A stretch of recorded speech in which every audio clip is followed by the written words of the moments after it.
இன்னைக்கு ராகினி டாக்ஸில் ரொம்பவே யூஸ்ஃபுல்லான ஒரு விஷயம் தான் நான் உங்களோட ஷேர் பண்ணிக்க போகிறேன். வரலட்சுமிக்கு நாள் வியாழக்கிழமை நம்ம சாமி அழைப்போம். அது எப்படி அழைக்கலாம், கலசத்தில் என்னென்ன பொருளெல்லாம் சேர்த்துவாங்கன்றதையும் நான் உங்களோட டீட்டெயிலாக ஷேர் பண்ணிக்க போகிறேன்.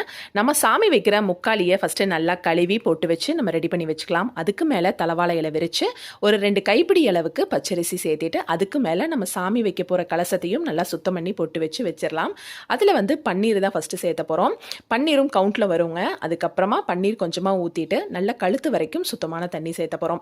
தண்ணி நிறையா ஊற்றிடாதீங்க. அதுக்கு மேலே நம்ம மாயில தேங்காய்லாம் வைக்கும்போது தண்ணி வெளியில் வந்துடும். அதனால் கழுத்து வரைக்கும் மட்டும் சேர்த்திட்டு அதுக்கப்புறமா மஞ்சள், குங்குமம், எலுமிச்சம்பழம், வெத்தலைப்பாக்குன்னு தனியாக கவுண்ட் பண்ணாதீங்க. வெத்தலைப்பாக்கு ஒரே கவுண்ட்டு தான் வரும். ஒரு 1 ரூபி காயினு, சில்வர் கோல்டு நீங்கள் எது வேணாலும் சேர்த்தலாம். அதனால நான் ஒரு காயினும் ஒரு சின்ன கமலும் சேர்த்திருக்கேன்.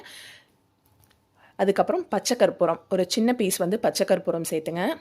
அதுக்கப்புறமா ஜாதிக்காய் மாச்சக்கான்னு நம்ம நாட்டு மருந்து கடையில் கிடைக்கும். அதே ஜாதிக்காய் ஒன்று, மாச்சக்காய் ஒன்று. அதுக்கப்புறமா ஏலக்காய், கிராம்பு, வெட்டிவேறு, நட்ஸு பார்த்திங்கன்னா முந்திரி 2, ஒரு பாதாம், 4 பிஸ்தா அந்த மாதிரி சேர்த்திக்கோங்க. நம்ம எத்தனை பொருள் வேணாலும் சேர்த்தலாம். வாசனை பொருட்கள் அந்த மாதிரி எது வேணாலும் சேர்த்தலாம். ஆனால் ஒற்றைப்படையில் இருக்க மாதிரி பார்த்துக்கோங்க. எல்லாம் சேர்த்தி முடிச்சுட்டு ஒரு 5 மாயில நாங்கள் சுற்றி வச்சுருந்தோம். ஒவ்வொருத்தர் கொத்தாவும் வைப்பாங்க. அதுவும் அழகாக இருக்கும்.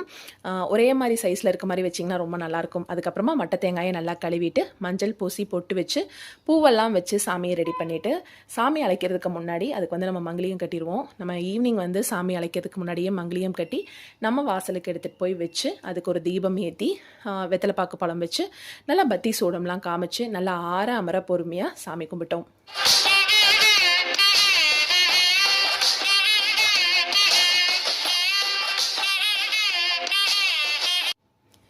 சாமி நல்லா கும்பிட்டு முடிச்சுட்டு நம்ம வாசல் நம்ம முன்னாடி நிலவாசல்லையே ஒரு சின்ன படியில் பச்சரிசி வச்சுருந்தோம்.